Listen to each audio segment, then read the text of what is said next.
I love French Impressionism. I played as much of it as I could in college, and I still enjoy playing it today. I love Ravel, I love Debussy, and some of my students love Debussy too. And that can actually be a problem, because students will fall in love with pieces like Clair de Lune or the first arabesque years before they have the technique, the control, the tone, the pedaling, everything those pieces require to sound the way they're meant to. When that happens, I feel torn because I love the fact that they're excited about this new music they've recently discovered. And I don't want to dampen their enthusiasm, but I know they're not ready for the original, and I don't really want to give them some kind of watered down arrangement. What they're responding to isn't just the specific piece, it's the unique and exciting sound world in which Impressionism dwells. So, what do you give a student who wants that but isn't ready for the real thing? Today's music might be one of the best answers I've come across. And I'm playing it for you next on the Piano Pedagogy playlist.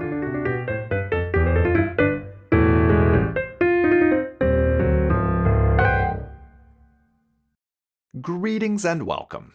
I hope your day's going well. My name is Luke Bartolomeo. I'm a pianist, a teacher, and also a developer of music education apps, including Flash Note Derby. Each Monday on the Piano Pedagogy playlist, we explore teaching repertoire that is practical, engaging, and musically meaningful. All of it written by living composers. Today's episode features music by Marina Alcolea from her collection Piano au bord de l'eau, Piano by the Waterside. Marina Alcolea is a Spanish pianist, teacher, and composer. She's now based in France, so it's not really surprising that she would be inspired to create a volume of student compositions that draw on the style of French Impressionism. This collection is part of a larger project called Piano Notebook, and it's available on the website Me Gusta el Piano, a blog full of pedagogical resources for elementary and intermediate students. The volume we're looking at today, Notebook number 3, Piano by the Waterside, is centered around very specific ideas: water, reflection, and symmetry. If you have a student who is drawn to the style of Debussy and Ravel, this collection can be an accessible bridge into that sound world. And let's start with two pieces that introduce that sound world in the most direct, accessible way. The first piece is titled Les Vagues Berceuses, Swaying Waves. Now, nothing says Impressionism like the whole tone scale, and that's basically what this first piece is: an introduction to the two variants of the whole tone scale. It exists, of course, in the form C-D-E, F-sharp, G-sharp, A-sharp, or D-flat, E-flat, F, G, A, B. And both of these permutations are presented here. It's a piece you can teach by rote, and right away students get that unmistakable, floating, impressionistic color. The second piece takes that same sound world and gives us a haunting melody to sing in it. It's called Le Chant de l'eau, the water's song. And now, instead of just exploring color, we're shaping a lyrical line using those colors. Here is Swaying Waves, followed by The Water's Song.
In addition to Impressionism, one of the core ideas of this volume is something that is obviously very dear to Ms. Alcolea.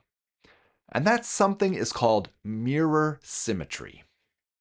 The idea is this: our bodies are symmetrical, more or less. Our hands are symmetrical, and the piano keyboard can also be symmetrical if you draw an axis line through the D key or through A flat. Once you do that, the patterns of white and black keys on either side are a perfect mirror image of each other. Ms. Alcolea explores what happens when we exploit this symmetry, and intervals are mirrored around a central axis. In this collection, she even uses something called inverted notation, where accidentals are written as sharps in one hand and flats in the other hand. Not so you actually try to read both staves at once, but so you understand the symmetry and the relationship between them. But what I find especially interesting is why she uses this. She points out that symmetrical movements are among the most natural movements our bodies can make. And by working this way at the piano, it can help students develop coordination more naturally. The more dominant hand can help guide the other. It builds a kind of balanced technical foundation. So it's not just a compositional gimmick, it's a pedagogical tool. In this next piece, Lac Miroir, you hear this idea in action. The piece is built around symmetry. Sometimes the hands are exploring that symmetry together in contrary motion. Other times they are exploring symmetrical patterns, but more independently. Now, all of this sounds pretty technical, but I think you'll be able to hear these concepts in action. You can definitely feel them when you play the piece. Here is Lac Miroir, Mirror Lake.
If you're intrigued by this idea of mirror symmetry, the composer lays it all out for you, with pictures even, in the preface to this collection. It's quite interesting.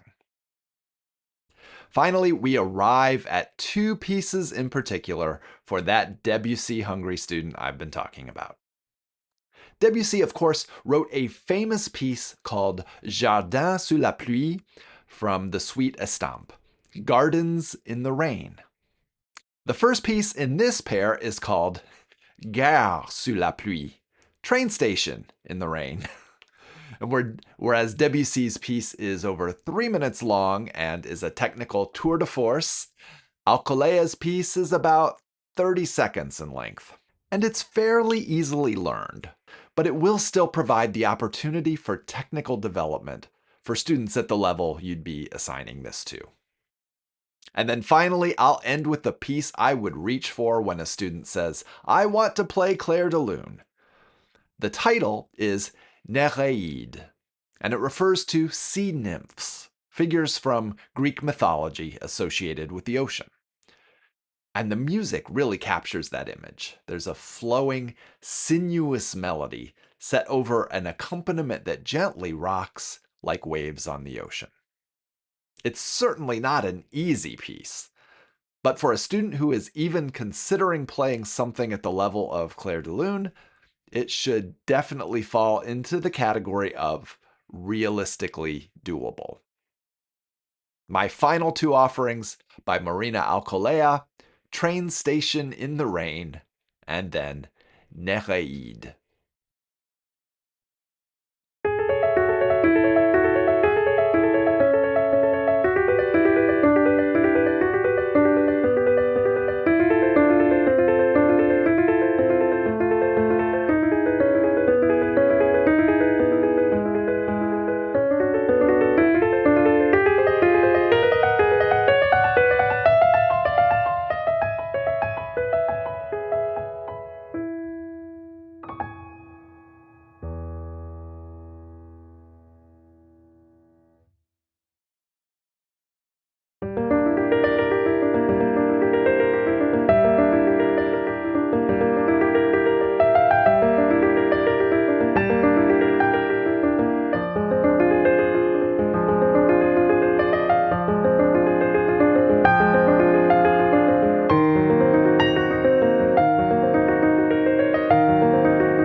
Today we've looked at 5 pieces from Piano au bord de l'eau by Marina Alcolea.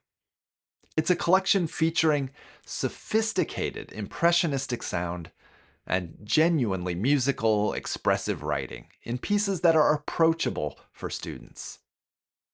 The book itself is also beautifully put together, with simple line art illustrations, a cohesive aesthetic, ample notes from the composer, and even a thoughtful glossary of French musical terms. It feels like a thoughtfully designed teaching resource, not just a collection of pieces. If you'd like to explore the full collection, look for the link to where you can purchase a digital download in the episode description. The book is priced appropriately for a quality collection of a dozen pieces, but it includes a studio license, so you can print out as many copies as you like for your students, with the publisher's blessing. You'll also find links to today's music, as well as all the music featured on the podcast on our website, pianopedagogyplaylist.com.